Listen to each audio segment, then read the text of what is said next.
Welcome to What's the Buzz? We're just going to give it a few seconds while I let people in because sometimes it takes a few seconds to let everybody in. But welcome. As you know, we are recording this, so don't worry, you will get the recording later. Those of you on LinkedIn, thank you for joining us live as well. Just trying to get everything going here before we kick off our monthly chats for this month, but thank you so much for being here.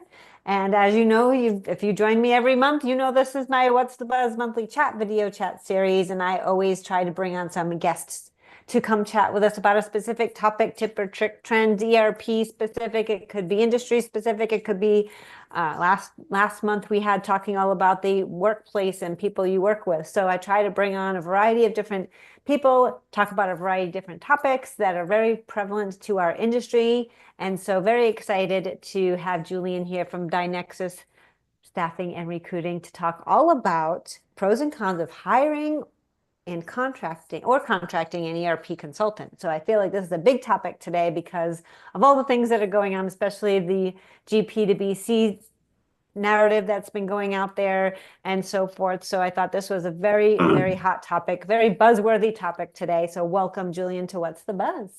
Thank you, Lori. It's great to be here with everybody. All right. So we have a couple of different topics. As you know, this is only 20 minutes. Oh, let me hit. I thought it hit record, but I guess it didn't. Let me know, as you know, this is only 20 minutes. So we have a lot of information to cram in here in 20 minutes. So here we go. Let's talk about the pros and cons. So first, let's talk about the difference between a consultant and a contractor. Right. So, a consultant and a contractor can be one and the same, but they are not by their nature the same thing. Mm-hmm. You can have a contractor that is consulting. A consultant is simply someone who works for a company, represents a company doing business for another entity. Well, this is even with dynamic budgets. And then the other part of it is that you can have a consultant who is a full-time employee or a temporary employee. So the contractor is the temporary employee. The consultant is someone who works on behalf of a company to serve another entity. So one can be the other, but they are not mutually exclusive, if that makes sense. Yes, totally. And I feel like there's probably a lot of consultants, a lot of partners, a lot of customers needing these contractors for specific needs and for specific help in their ERP, which we'll dive into. So when does it make sense to hire a full-time employee or a person versus actually getting a contractor? Sure. So there are a number of factors that would make it more advantageous to hire a full-time and permanent employee. And then there are other advantages and disadvantages to hiring someone on a contract basis. Most commonly, so DyNexus Recruiting and Staffing essentially serves two customers, two segments. We serve the reseller market of ERP, so the VARs, the ISVs that are selling the products and implementing the ERP products, but we also serve the companies who are using those products.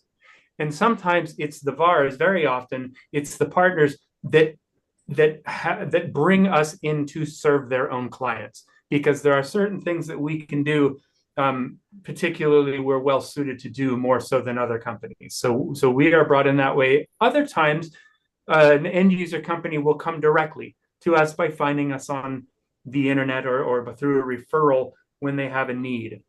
But the question is like, when is it right to hire a full-time employee, and when is it right to hire a contract person?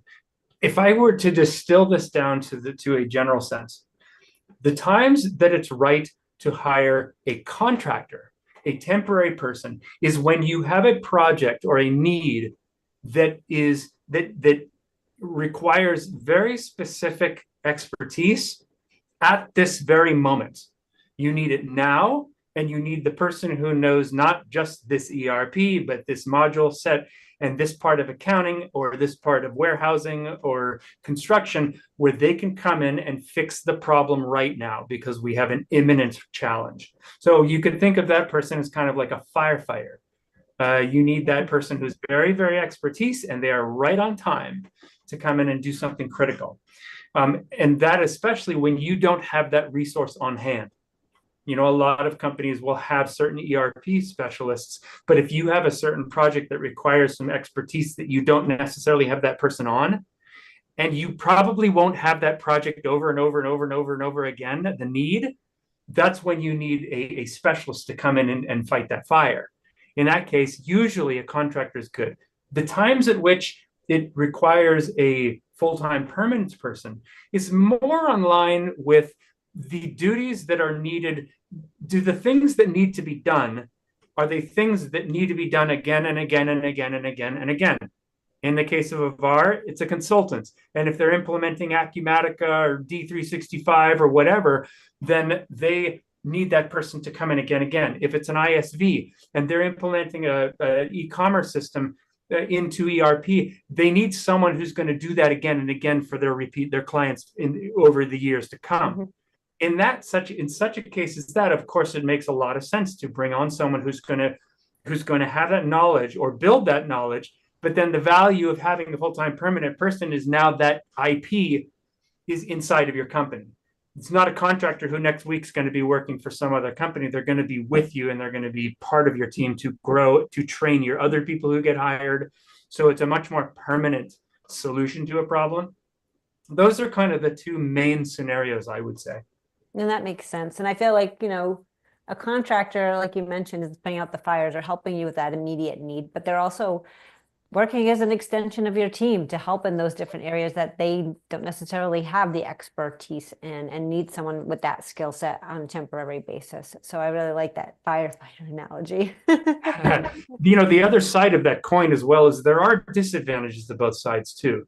And in the case of a contractor, if you're a company and you have a certain culture and you are building your culture and very intentional around what your company is like and how you're made of your people, when you have contractors, that by its very basic explanation, that is going to be more of a transitory situation. It's harder to keep a common culture or to promote any given culture when you have different kinds of people coming and going, right? True. Obviously. And that's the negative. And then, of course, the negative on hiring a full-time permanent person, especially in times when maybe there's uncertainty around what's coming in the business world or the economic situation. When there is uncertainty, that goes hand in hand and tends to go with the fact that people are not looking to take the big risk of hiring a full-time person.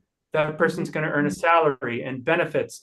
They're going to have, you know, the accrued vacation. They're going to have the things of a permanent employee, and that is an investment up front that you are not usually going to have when you're just engaging the services of the contractor. So you have that that permanence can be a good thing for culture and growth, but it can also be a hard thing when it comes to you being agile and needing to be able to say, spend less or refocus or do something you're not, or not do something you are, right?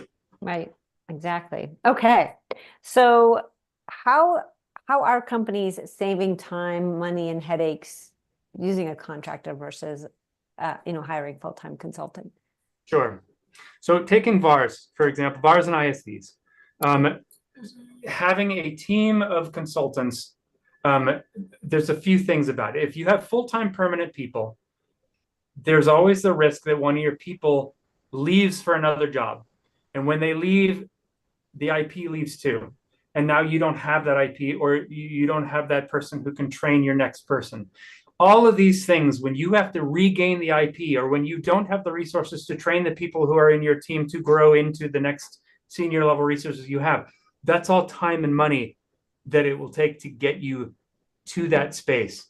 So there's just one of a number of examples of how, you know, that can be an expensive endeavor.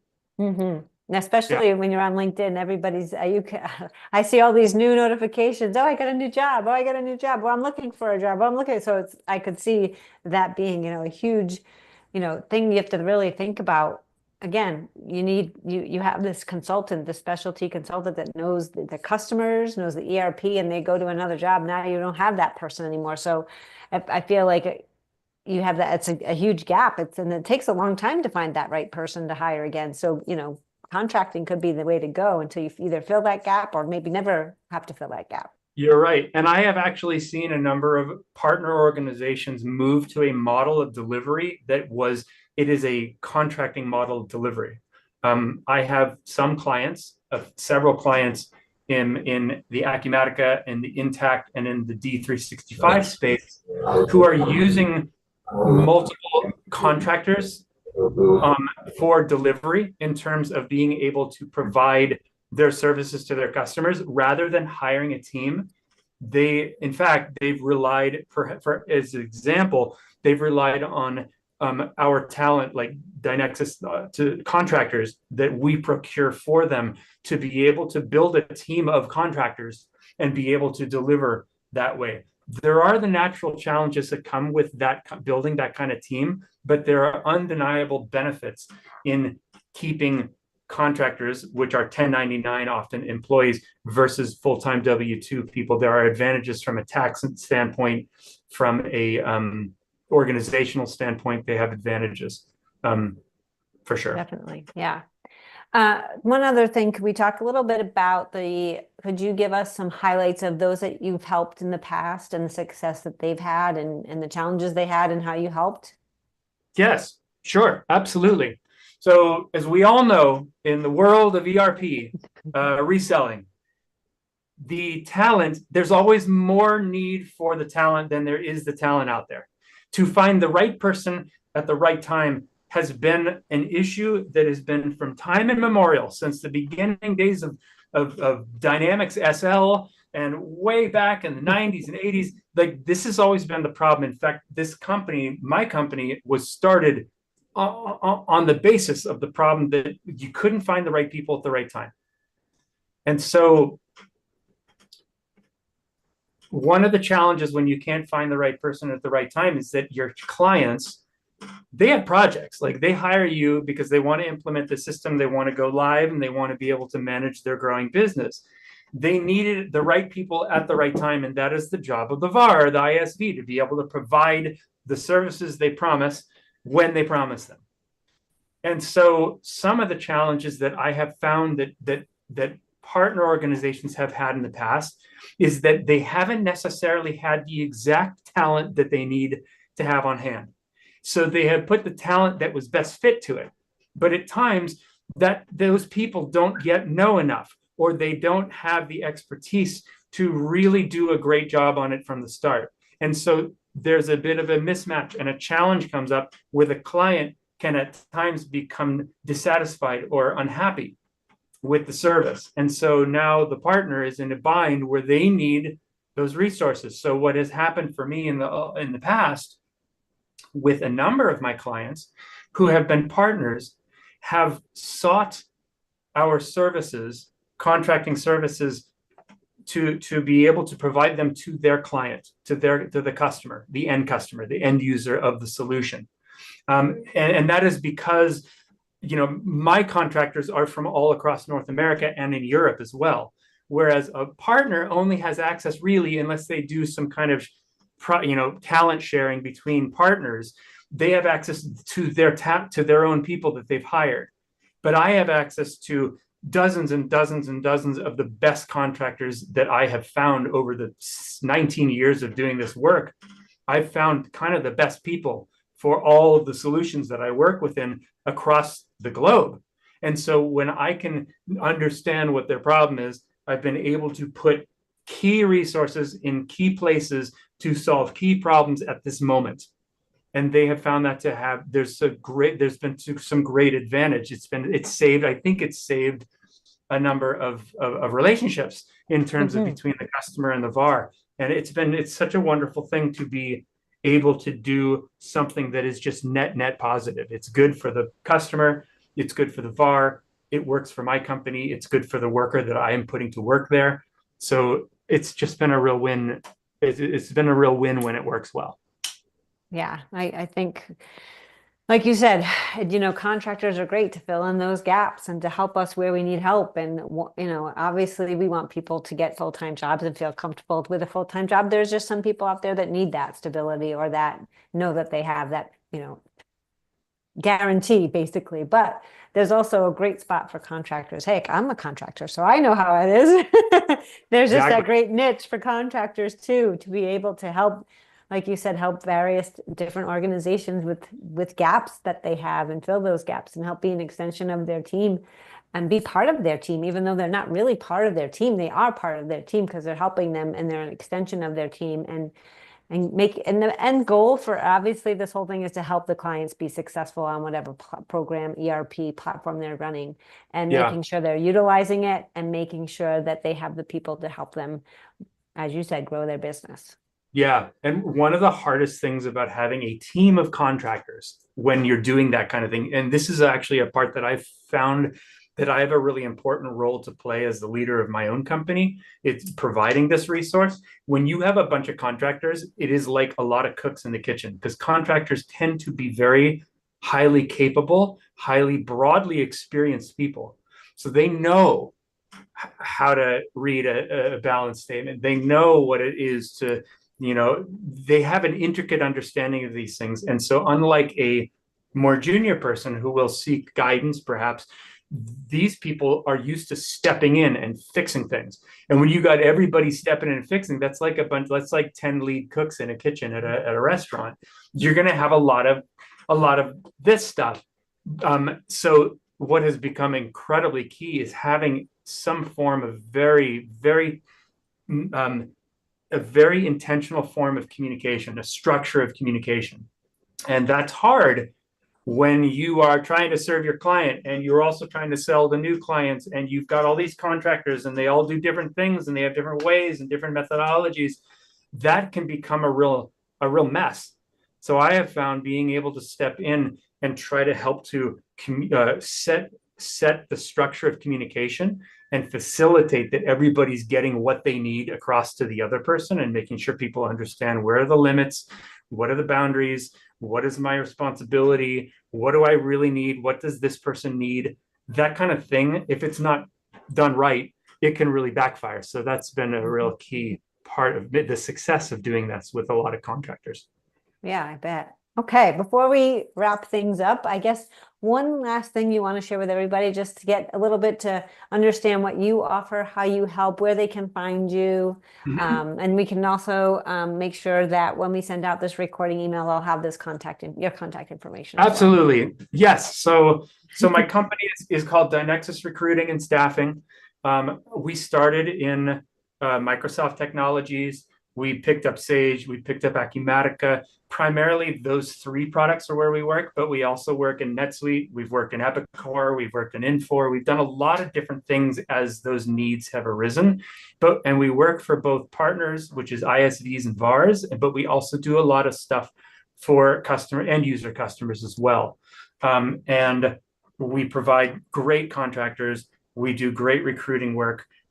We give guarantees on placements. We really try to do it differently than what our industry is known for. And I take a lot of pride in making that work well.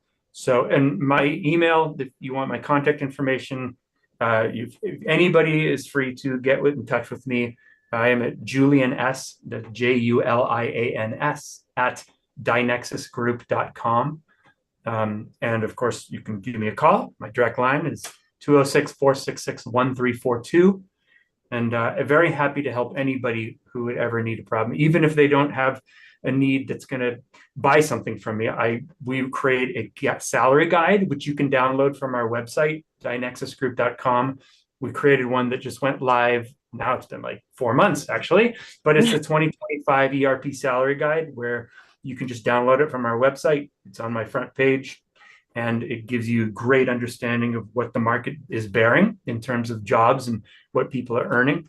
So we try to be a resource for information and then service if that's right for you. All right. Well, thank you so much for being on my monthly chat series, What's the Buzz? And thank you everyone for tuning in this month. Greatly appreciate it. And as I mentioned, we'll be sending out this recording, but if you do have any questions, feel free to reach out to Julian or I, and we will get back to you. So thanks everyone and have a great day. Thank you very much for